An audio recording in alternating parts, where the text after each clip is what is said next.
O terceiro número, olha a gaguejada do cara, né? O terceiro número que você precisa conhecer, do seu negócio, que vai te levar para outro patamar, fazer com que você triplique, dessa vez saiu certo, triplique os resultados do seu negócio, é conhecer as suas despesas gerais. E eu chamo de despesas gerais o conjunto dos seus indicadores, né? O conjunto dos seus indicadores de despesas. Deixa eu explicar melhor. O que acontece? Eu separo as despesas da empresa e eu recomendo muito que você faça isso também, mas cada empresa tem a sua característica. Eu separo em despesas administrativas, despesas com pessoal, despesas financeiras e despesas da diretoria. Os grandes grupos de despesas que compõem o indicador de despesas gerais, então recapitulando, despesas administrativas, despesas com pessoal, despesas financeiras e despesas da diretoria. As despesas administrativas, basicamente, ali onde a gente vai agregar água, luz, telefone. Luz, se é a fábrica e usa maquinário, a luz não fica aqui, tá? A luz varia conforme o volume de produção. Então a luz não é uma despesa fixa. Mas nesta aula não é este o objetivo. Então, hipoteticamente, que a sua despesa está ali, na despesa administrativa, tá? Água, luz, telefone, internet, contador. Despesa fixa, despesa administrativa é toda aquela despesa que ela não muda de valor em função das vendas. Não é mudar, né, a sua conta de água. Um mês chega a R$100, no outro chega a 101, no outro vem 103, no outro vem 98, no outro vem 107. Mudou o valor? Não mudou o valor. Está sempre em torno de R$100. É um custo fixo.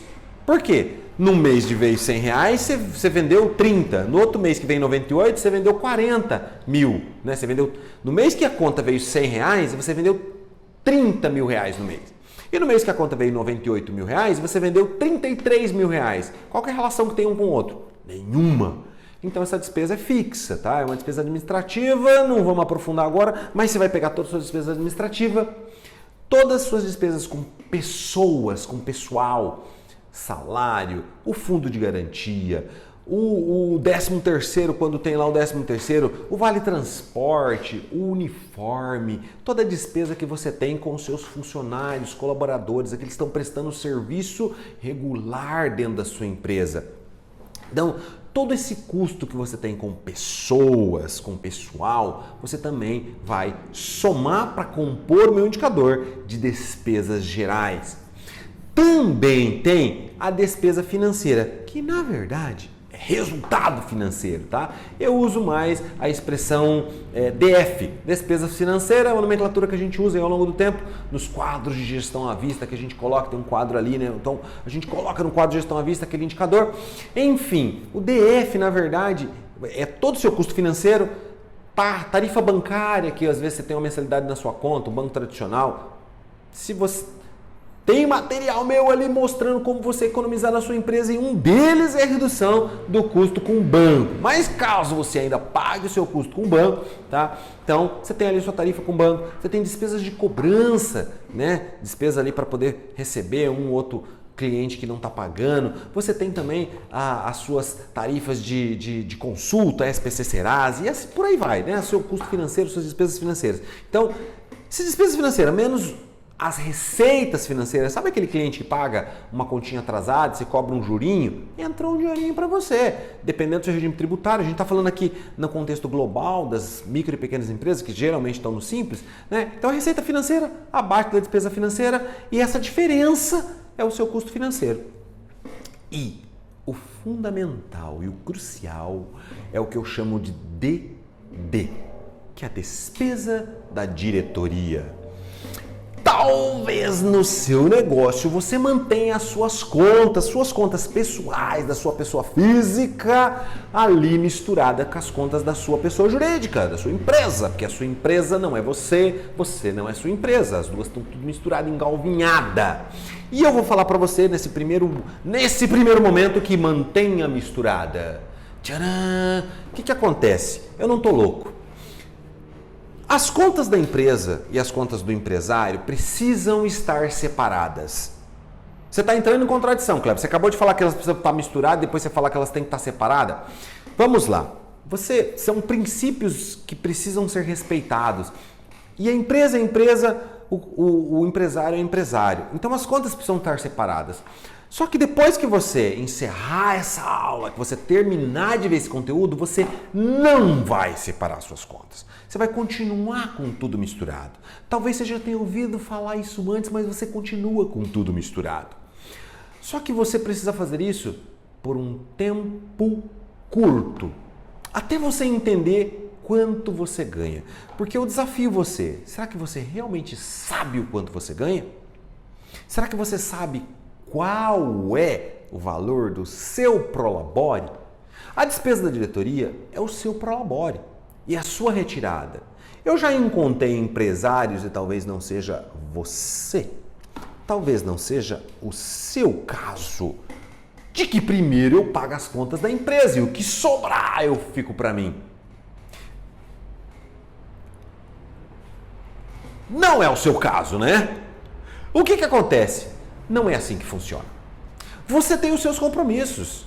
Você tem, de repente você tem essa mensalidade da escola dos seus filhos, você quer ir num salão de beleza para as mulheres, você precisa cortar os seus cabelos, eu preciso ir no cabeleireiro, não é muito meu caso, né? De repente você precisa ir no cabeleireiro, cortar o cabelo, você precisa ir no mercado, comprar as compras, pagar água, luz e telefone da sua casa. Você precisa ter uma remuneração, você precisa ter um recurso para você, para o seu uso pessoal, é a sua despesa, é a despesa da diretoria. E quando eu falo que continua misturado, é porque você vai manter por no máximo 90 dias as suas contas misturadas, mas seguindo um outro passo a passo que a gente entrega em outro conteúdo, né? Os 4 passos ali para manter as contas todas em dia. Então você vai manter tudo registrado e organizado para você saber e definir quanto que é o seu prolabore. Uma vez definido o seu prolabore, você vai receber esse salário. Não chega lá no 5º dia útil para você que tem funcionário, você não tem que pagar os seus funcionários.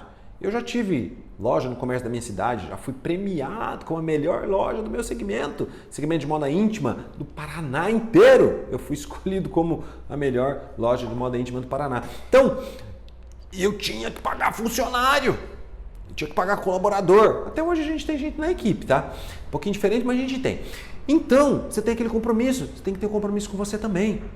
Então você precisa saber qual que é a despesa da diretoria. Então vamos lá, despesa administrativa, despesa com funcionários, despesa com pessoal, a despesa financeira e a despesa da diretoria. Esses 4 itens, 4 grupos, eles compõem o seu indicador de despesas gerais. E a despesa geral, ela geralmente tem um valor que se comporta. Hipoteticamente que sejam, para quem fatura 100 mil reais, e hipoteticamente que a sua despesa seja de 20 mil reais. Então, se eu pegar os 20 mil reais e dividir pelas minhas vendas, pela minha receita de 100 mil reais, então eu tenho que 20 mil dividido por 100 mil dá 0,2. 0,2 vezes 100 dá 20%.